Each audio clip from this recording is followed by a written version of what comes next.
This is Your City Could Be Better, because it could be. I'm David Plotz. If you love your city and still complain about it, you're in the right place.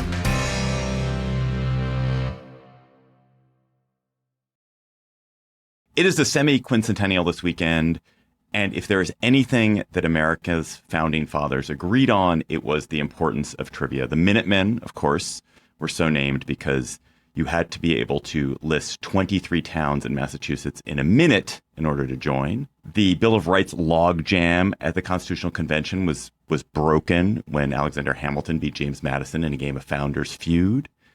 And here at Your City Could Be Better, we are going to celebrate the 4th of July in the same spirit with a friendly, or maybe unfriendly, trivia competition between me and our celebrity guest. And our celebrity guest honestly daunts me. I'm terrified of her. Alexandra Petri is not only one of the funniest columnists in America, as she proves regularly in The Atlantic, but she's also the author of a book of fake U.S. history, Alexandra Petri's U.S. History, Important American Documents I Made Up, which I have on the shelf behind me. I was just trying to find it before Alexandra came on so I could have a cheat sheet. Hello, Alexandra. Welcome to Your City Could Be Better. Oh, thanks for having me. So we're going to face off in a game moderated by one of America's top trivia entrepreneurs, who is also the host of CityCast Twin Cities, Sean McPherson.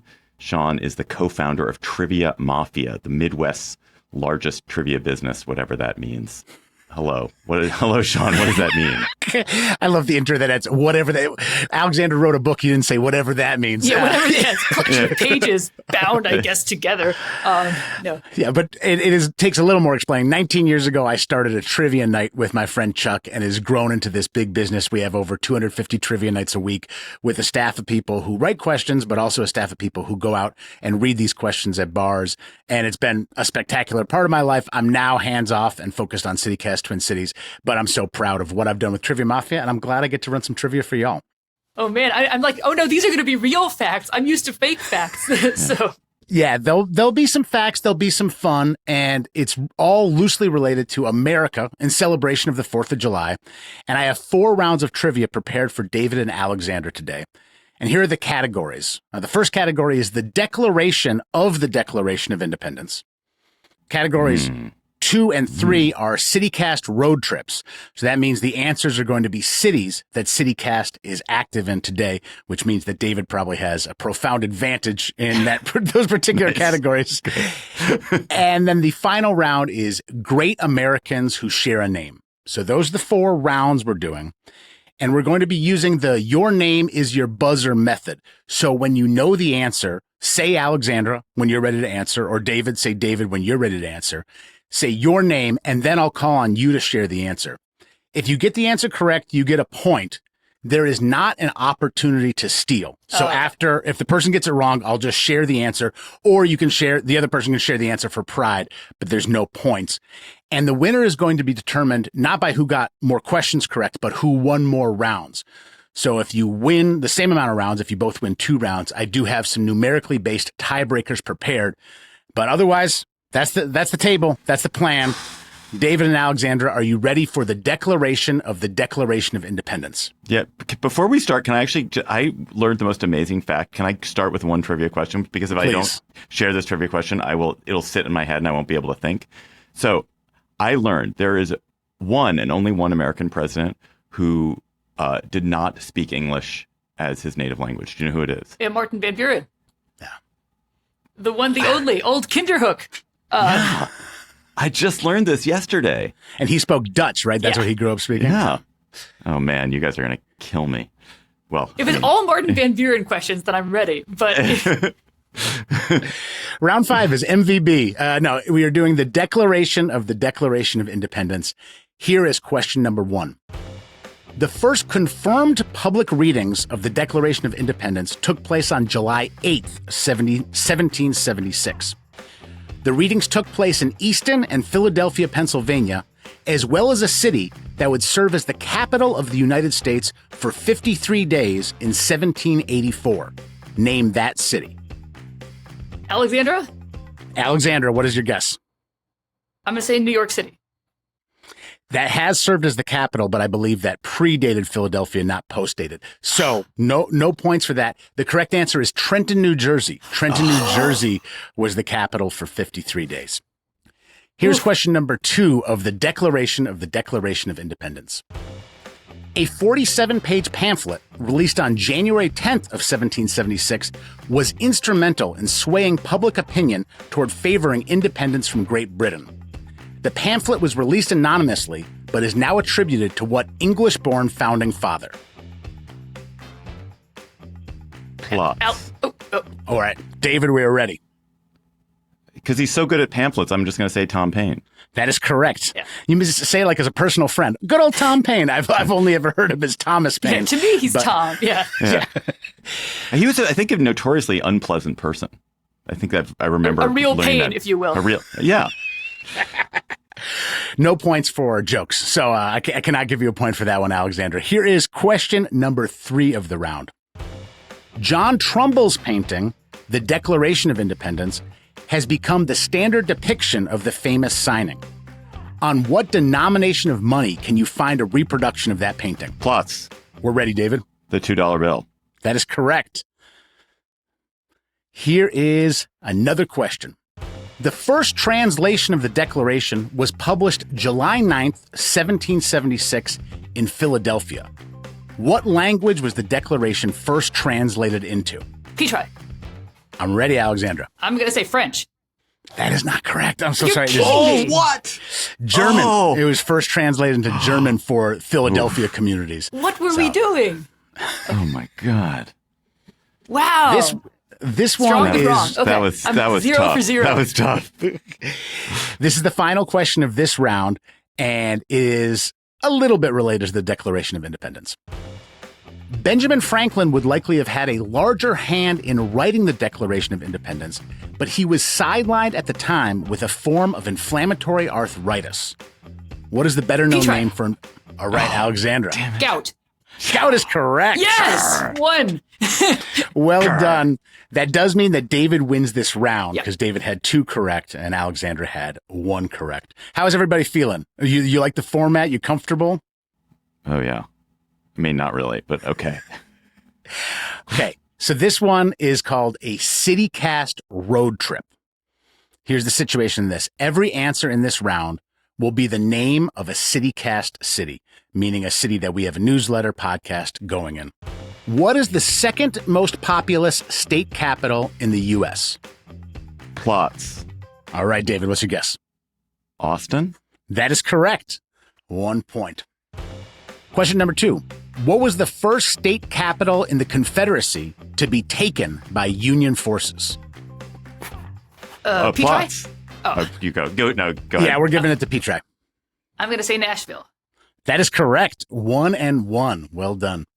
What city has acquired more professional sports teams in the U.S. in the past 10 years Plotz. than any other city? David. Las Vegas. Yeah. Las Vegas is correct. What city is home to the self-proclaimed largest independent new and used bookstore in the world? Plotz. All right, what's your guess, David? Portland. That is correct. Owl's Books. I've been there. It's a great bookstore. What city is home to America's oldest zoo?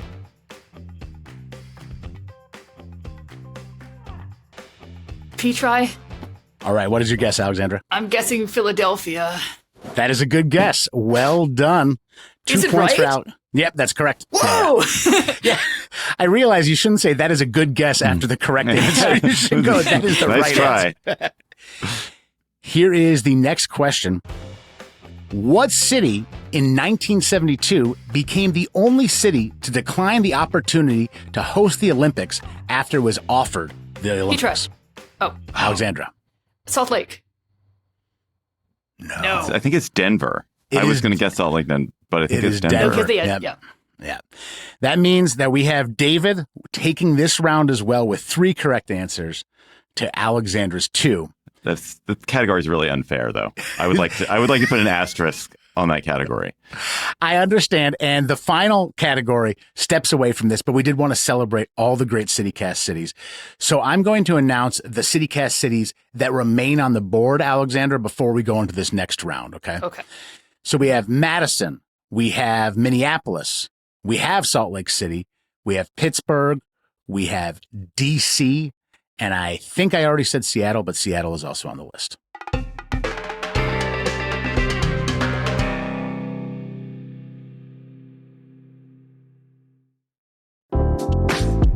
Hi, I'm David Plotz. I'm the CEO of CityCast, a podcast network that includes this show you're listening to, and also 12 other CityCasts in 12 other cities. And each one knows their city as well as your local team knows yours. So isn't it time we connected them? Don't you want to know how they're tackling their bike lane problems and housing challenges and sidewalk dog poop crises? That's why I'm hosting a new podcast called Your City Could Be Better. Because it could be. Every week, I'll chat with a different host in our CityCast network about what their cities are doing right and wrong, the weird things they're trying, and the surprising successes, so that we can all learn how to make our cities a little bit better. Listen to Your City Could Be Better on YouTube or wherever you get your podcasts. Are y'all ready for a further CityCast road trip? Let's do it. What city is the northernmost major metropolitan area in the contiguous 48 states? Petri? All right, Alexander, what's your guess? Seattle? That is correct. Well done. Further north than Minneapolis. Well played. Oh. Question number 2. What city is home to the only natural waterfall on the Mississippi? Plots. It's got to be the Twin Cities. That is correct. St. Anthony Falls. I think we might be the only CityCast city on the Mississippi, if I'm not mistaken. I'm trying to think of anything else that would come close. I think that's it. You guys are tied up. Question number 3. What city's most significant college sports rivalry is sometimes referred to as the Holy War? Oh, Petri. Petri, I'm ready. Well, now I'm doubting it, but I'm going to say Salt Lake again. That is correct. Salt Lake City is right. That is the University of Utah, which is non-religious, and BYU, BYU. which is... I was on the campus. I should have known this because I was on the campus of the University of Utah last year, and I was wondering why all the signs, any sign that had a Y on it, the Y was taped over, and I was like, why are all the Ys taped over? And it's because I guess that's the Y of BYU. Next question. What city hosted one of the most celebrated world fairs in history back in 1893? Petri? I'm ready, Alexandra. Chicago? That is correct. 3 for Alexandra. If you'd said in 2026, I would have been like, well, the Great American State Fair, obviously, in D.C. But I was there yesterday. It was a ride. I'm going to tomorrow. I can't wait. It was not actually a ride because there were no rides, right? There was the Ferris wheel. It was a ride. What a great ride. They can't hold a candle to the Minnesota State Fair. I will say that much. Here is your next question in the CityCast road trip round. What city is within reasonable driving distance to 8 Frank Lloyd Wright buildings, which is the second most in a metro area behind only Chicago? All right, David. Madison. Madison is correct. He's creeping up, Alexandra. Yeah, 2 points to 3 points. You got the whole, You have Wisconsin roots, right? I do. I feel like the reasonable driving distance is doing a lot of lifting there, but I'll give it to you. Have you been? Are you from Milwaukee, Alexandra? Fond du Lac. When I was in Milwaukee, there was this place called the Burnham. What's it called? It's a block in sort of a nothing neighborhood of Milwaukee where Frank Lloyd Wright had designed these sort of kit houses. And they built like 4 of these kit houses on this block. And then they didn't build them anywhere else. And so it's this block that has 4 Frank Lloyd Wright houses on it. And they're just tiny little houses and they're not really much of anything, but it's so cool to see. Oh, that's really cool. I've not been to those. I got to check them out. I think it's called the Burnham Block. The Burnham Block in Milwaukee. Here's your next question, folks. What city is sometimes called the Paris of Appalachia?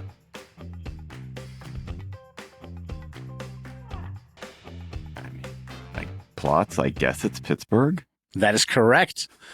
I think it's called that by very few people, but it's on the Wikipedia page, so we are honoring it. Here is the final question. Right now, y'all are tied with 3 points apiece. What city elected their first mayor in 1975? I'm probably wrong, but I'm going to say Petri, and then I'm going to say DC. That is correct. They did not have a mayor until 1975. Alexandra, you got one of the rounds that we favored David Plotz in because the city cast advantage. How do you feel right now?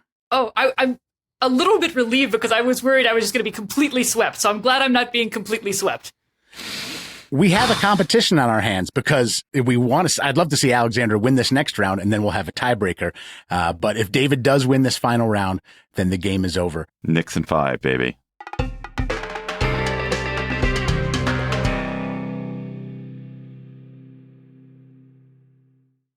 This round is called Great Americans Who Share a Name. So I'm going to describe 2 Americans who share the same first and last name, and you give me that name. Wow. This is by far the funnest round we have. Are you excited, Alexandra and David? Yes. Here's the first one. The 4th Vice President of the United States and the Leader of Parliament since 1968.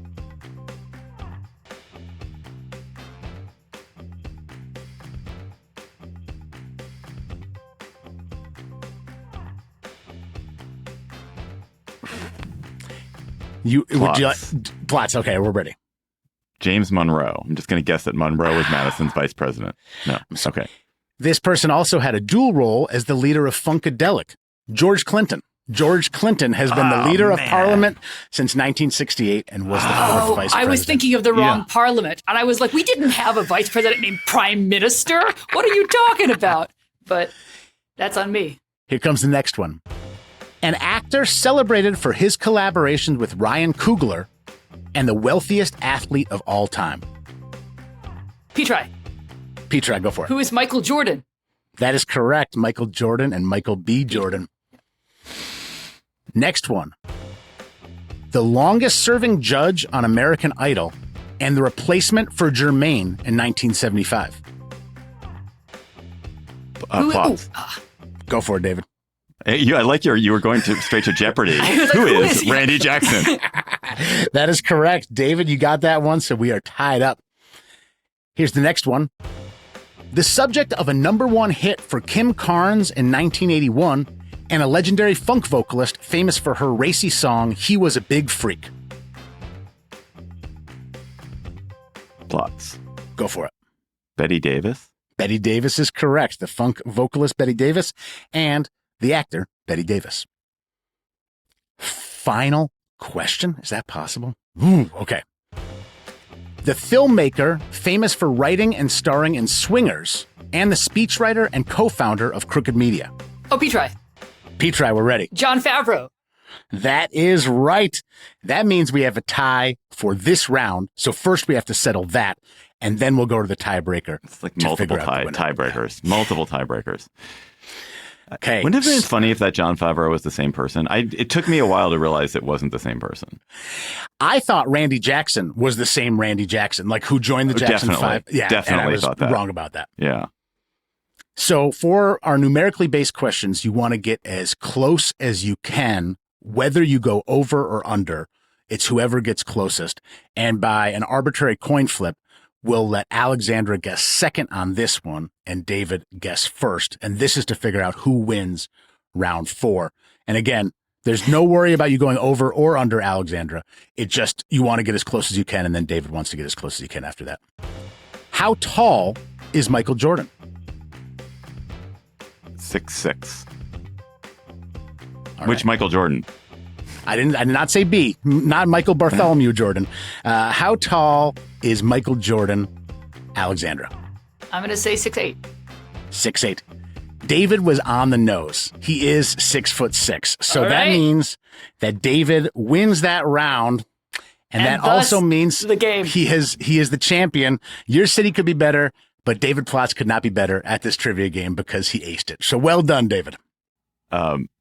Alexander, it was nice of you to come on, especially the way we rigged the questions in advance. No, I do feel like, I'm gonna have a recount. I'm gonna demand a recount, and I'm gonna get them to mail me the true ballots, and we'll look. I feel like this. a Michael Jordan question, like asking a man of my age who played basketball a Michael Jordan question is a little bit of a gimme. It's not. That's a, no. Don't worry. There are plenty of people it. whose heights I don't know. Not just Michael Jordan's height, but also many other people's heights. So. Do you know the amazing Americans who have the same name, just in the spirit of this, or people have the same name? You know that Bill Wyman, there's a journalist, Bill Wyman. Do you know this journalist, Bill Wyman? And there's Bill Wyman, who was in the Rolling Stones. And Bill Wyman, who was in the Rolling Stones, once sent a cease and desist letter to Bill Wyman to say he couldn't write under the name Bill Wyman, even though Bill Wyman he'd been Bill Wyman longer than the Rolling Stones had existed. I did not know that. I know Bill Wyman, the bassist, but I did not know Bill Wyman, the journalist. Yeah, there's a Bill Wyman journalist, too. There's another David Plotz journalist who's my cousin, but he doesn't write as David Plotz. There's another Alexandra Petri who's a journalist, but I think she pronounced it Petri. Alexandra, would you say you learned more about U.S. history writing a book of fake U.S. history, or more from just life? I think probably more from just life, although doing the book did force me to read some of the texts that had been sort of like drifting in the back of my, like, they'd say, oh, The Jungle. And I'm like, well, I've never actually read The Jungle. And so it was fun to actually read like The Jungle or The Man Nobody Knows, which I feel like is having a big sort of coming back around in Texas in terms of what if Jesus were really butch? What if he were a carpenter who could hold you in his strong arms? And it's like, wow, ever since, like, for decades, people have been like, Jesus is insufficiently butch for me. So that's been, it was fun to actually go to the text and be like, yes, this is familiar to me. Which was the best American history text that you got to read that you didn't know? I did love The Jungle. The Jungle was a hit, except I did think that Jurgis Rudkis, our protagonist, was going to fall into a vat and become rendered into sausage at some point. And he didn't, which I guess is a spoiler for anyone who hasn't read The Jungle yet. But it was one of those things where I kept I'm like, he's only got like 20 pages left, and I guess he's going to have to fall into that vat really soon. But it turned out that the author went another direction. Thank you, Alexandra Petri, for being so game and so historically minded. And you can read Alexandra in The Atlantic whenever you want, and it will bring you delight. And you can listen to Sean McPherson whenever you'd like on CityCast Twin Cities, where he is the host. That is all for today's episode of Your City Could Be Better. I'm your host, David Plotz. Our producers were Aria Bracci, Priyanka Tilve, and Sean McPherson, who, of course, was also our trivia master. Our music is by Carl Christensen. If you're enjoying the show, please tell your friends, rate the show, leave us a review wherever you get your podcasts. We'll be back next week with another conversation about how your city could be better.